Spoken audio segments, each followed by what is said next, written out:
Pernah nggak sih kalian teman-teman kayak ngerasa capek sama semua rutinitas yang kalian jalanin hari demi harinya? Saking jenuh dengan rutinitas kalian, sampai ngerasa kalian itu kayak hidup tuh udah nggak ada artinya lagi. Kalian kayak seolah-olah autopilot aja gitu dengan semua rutinitas yang kalian jalanin. Pelan-pelan kalian mulai memasukkan semuanya. Masukin senyumnya, masukin kebahagiaannya, dan mungkin memendam semua perasaan dan hasrat gila kalian biar kalian dianggap normal sama norma yang ada di masyarakat. Komik ini rasanya kayak Gans dan Parasite kawin terus punya anak. Ya, lahirnya komik ini, teman-teman gitu ya. Oh ya, teman-teman ya, komik ini sendiri datang dengan demografi pembaca seinen. Ya, teman-teman, jadi ini tuh diperuntukkan untuk pembaca laki-laki dewasa. Cerita di komik ini akan berfokus ke seorang polisi muda yang menjalani hidupnya dengan biasa aja, bernama Shintaro Jagasaki. Kenapa aku bilang biasa aja? Karena memang beneran hidupnya kayak NPC banget, teman-teman ya. Rutinitas Jagasaki tuh gitu-gitu aja, teman-teman. Kerja sebagai polisi, pulang, ketemu pacarnya, terus ngiluh soal hidup, terus tidur, terus bangun, sarapan, and repeat. Karena faktor-faktor itulah bikin dia jadi seorang pria yang hidup sambil menyimpan perasaannya dalam-dalam, dibalut pakai senyuman palsu yang selalu ia kenakan sebagai topeng. Padahal aslinya, isi kepala Jagasaki itu penuh banget sama kekesalan sama masyarakat. Bahkan selalu membayangkan bisa melibas orang-orang menyebalkan yang ada di sekitarnya. Padahal aslinya Jagasaki itu punya sifat yang beneran penuh kasih sayang, cinta, dan selalu berusaha bertanggung jawab. Dan sifat-sifat itulah yang terkadang jadi kayak semacam benturan batin di dalam jiwanya si Jagasaki. Dia sebenarnya kayak punya kehidupan yang kelihatan ideal, tapi dia sebenarnya kayak ngerasa terjebak gitu sama semua rutinitas dan pola hidupnya. Pokoknya semua berjalan sampai biasa aja, sampai akhirnya di suatu hari ada sebuah fenomena aneh, teman-teman. Ada hujan kodok dari langit. Orang yang kena hujan kodok ini tuh badannya bakal dimasukin sama si kodok-kodok itu. Terus apa serunya? Kan cuma hujan kodok.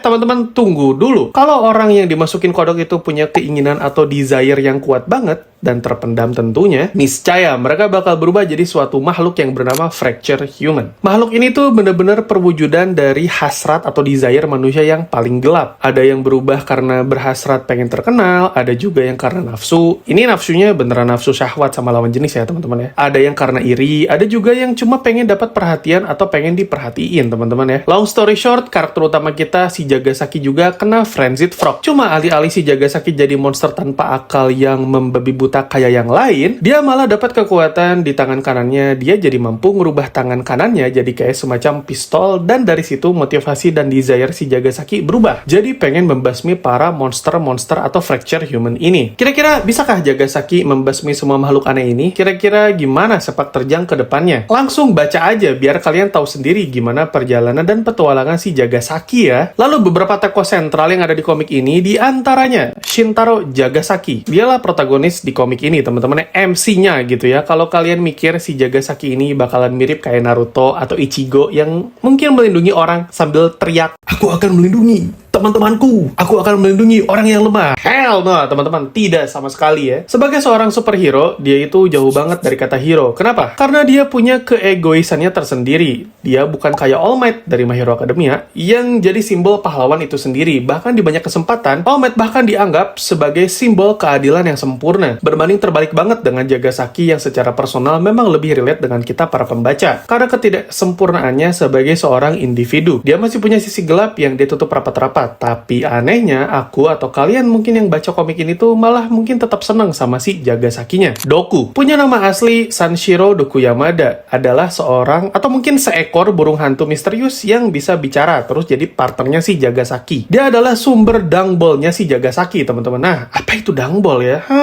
Aku jelasin dikit aja. Dangball itu kayak semacam atau sebuah zat fases yang diproduksi oleh partner dari seorang fracture human. Dangball berfungsi untuk merubah frenzied tadpole menjadi frenzied frog di dalam tubuh seseorang. Penampilannya si Doku ini kayak burung hantu gitulah, teman-teman ya. Badannya bulat, matanya gede, terus ciri khasnya ia pakai kayak semacam helm pilot khas Perang Dunia Kedua gitu. Kepribadiannya kayak tipikal companion di berbagai pop culture gitulah, teman-teman ya. Baik, periang, tapi kadang heboh juga. Clarabelle Kawamoto. Dia adalah salah satu heroin atau love triggernya si Jagasaki. Panggilannya Belle. Dia bekerja sebagai polwan di departemen kepolisian bareng sama Jagasaki. Cuma beda angkatan aja gitu, soalnya Bell itu juniornya si Jagasaki. Penampilannya kayak polwan pada umumnya, rambutnya bondol, pendek gitu teman-teman ya. Dia tuh cantik dan juga manis. Dan kalau dilihat dari nama lengkapnya, kayaknya dia blasteran sih menurutku, karena di beberapa kesempatan ada panel komik berwarna yang nunjukin warna rambut si Bell itu ternyata blonde. Personalitinya sebenarnya orangnya cukup serius teman-teman, tapi aslinya dia tuh penuh kasih sayang, terutama sama Jagasaki. Awalnya Bell sama Jagasaki tuh cuma rekan kerja biasa aja, lama-lama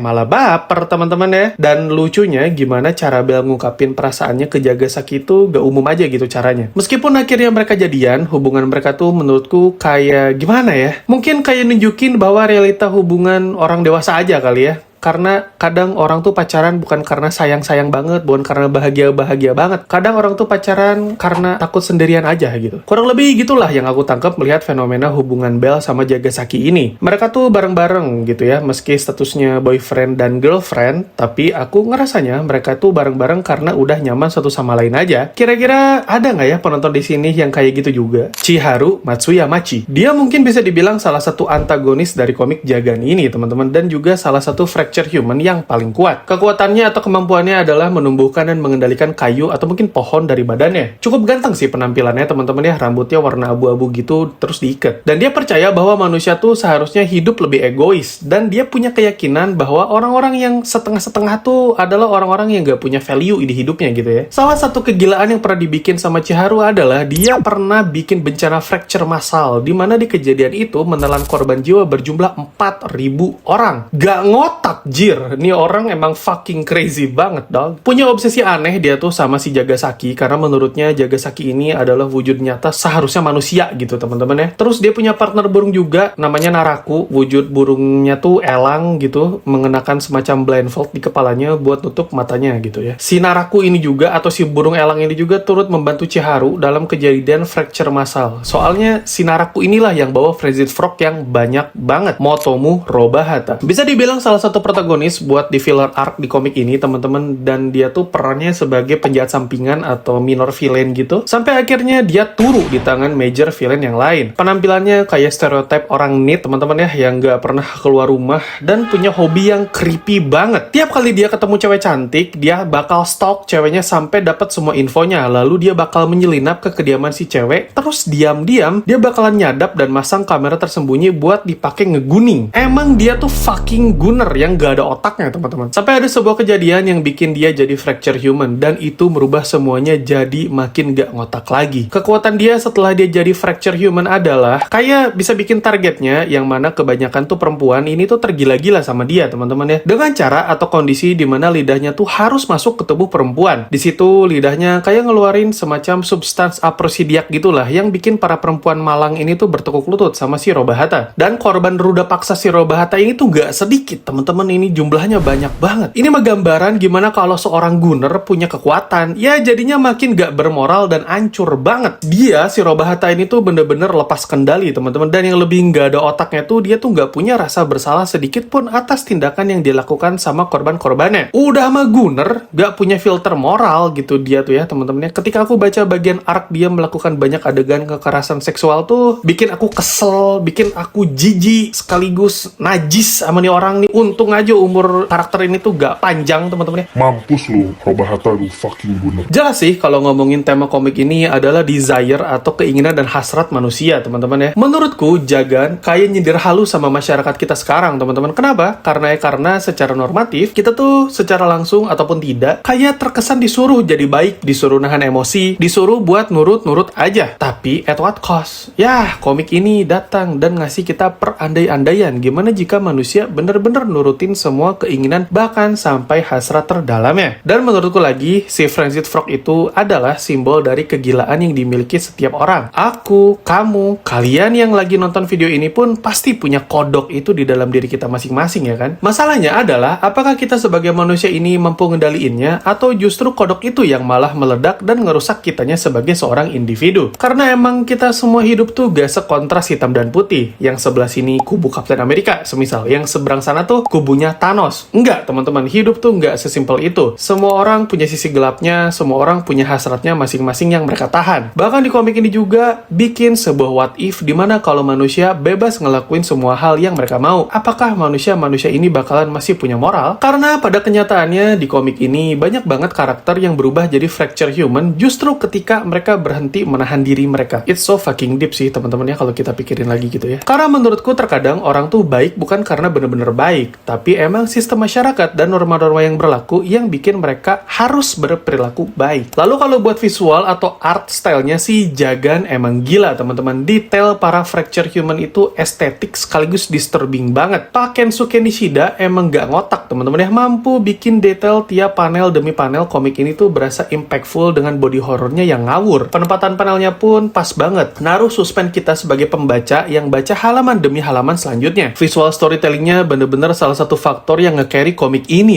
Desain fracture human-nya pun unik-unik teman-teman ya, kayak sesuai merepresentasikan obsesi dan hasrat masing-masing individu. Actionnya juga bagus banget, bahkan chaos, tapi meski begitu tetap readable banget. The art is I love it. Buat kalian yang suka sama body horror yang grotes dengan bumbu gore dan juga psikologis yang kental, mungkin komik ini cocok deh buat kalian. Apalagi buat orang yang mungkin pengen coba-coba baca komik dengan demografi seinen, aku sarankan kalian coba baca mulai dari komik ini. Karena komik ini tuh gak cuma nawarin aksinya, komik ini kayak semacam gambaran kecil teman-teman tentang gimana hasrat dan keinginan manusia bisa ngebentuk atau ngerusak seseorang. Ini juga gambaran tentang orang-orang yang selama hidupnya menahan diri, terus akhirnya dia kehilangan kendali. Cukup menggali sisi lain dari manusia sih menurutku teman-teman ya. Tapi meski begitu, Jagan hadir bukan tanpa celah ya. Komik ini juga punya beberapa poin yang bisa kita perhatikan. Ada beberapa arc tuh yang menurut aku tuh arc-nya tuh pacing-nya agak-agak aneh. Kadang juga tiba-tiba terlalu edgy gitu. Dan juga komik ini sangat trigger warning. Selain karena gore dan body horornya, di komik ini juga banyak banget adult scene-nya teman-teman ya. Bahkan beberapa di antaranya aku ngerasa it doesn't fucking necessary. Kalau kalian prefer baca yang ringan dan clean, ya jelas komik ini bukan buat kalian. Kalau kalian mungkin suka Guns atau Parasite, mungkin kalian bakal ngerasain atmosfer yang sama ketika baca Jagan. Read at your own risk ya teman-teman ya. Kalau kalian suka dengan konten semacam ini, beri aku dukungan dengan like, comment, dan subscribe. See you in the next video. Stay happy and healthy semua. See you internet. Bye-bye.